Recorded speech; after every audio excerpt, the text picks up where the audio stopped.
कुर्बानी मां खणी कयल ढोर आखिर केतिरी पंहिंजी खेर मनाईंदो। नेठ तो उनखे अॾी ते अचणो आहे। तोखे घणो चयोसि त मल्हार जी लाश जो ॾस ॾे। आख़िर असांखे पुलिस मजबूर कयो त असां लाश जो पाण बंदोबस्त कयो। घणेई वक्त तो बिजार खान जा टुकर खाधा, हाणे टुकड़ा थियण जो वक्त अची वियो आहे तुंहिंजो। छा हुकुम है बिजार खान? कयूंसि कम तमाम। शम्स हिन जी लाश खे अहिड़ी तरह त मस्ख कयो किथां बि हिन जी लाश जी सुञाणप न थिए।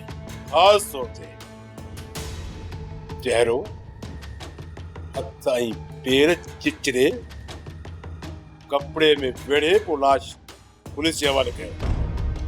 ईअं ई थींदो।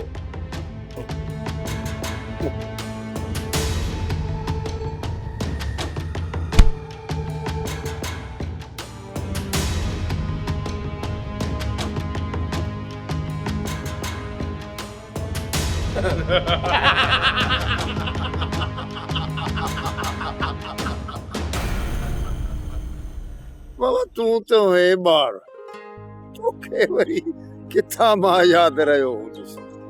तोखे त जा साले आई बानू के भी याद कोन रहियो हुजुसि बाबा। सर चाय।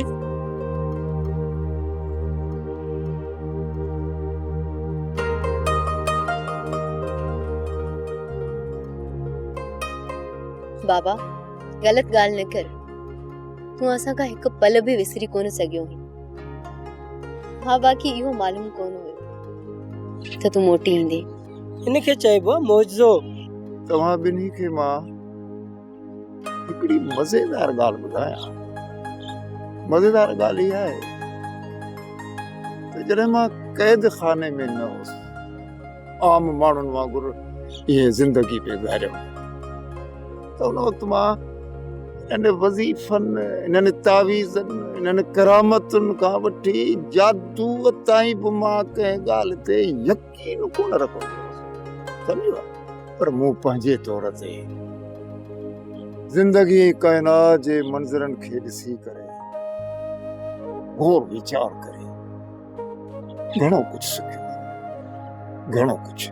छा भला वहाँ कैदे में हुयो? उते छा चिला कटींदा हुयो? मूंखे त नथो लगे त बाबो कैद जी मशक़त मां एतिरो वक्त भी कढी सघियो हूंदो।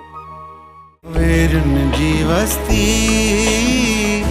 वेरुन जी वस्ती।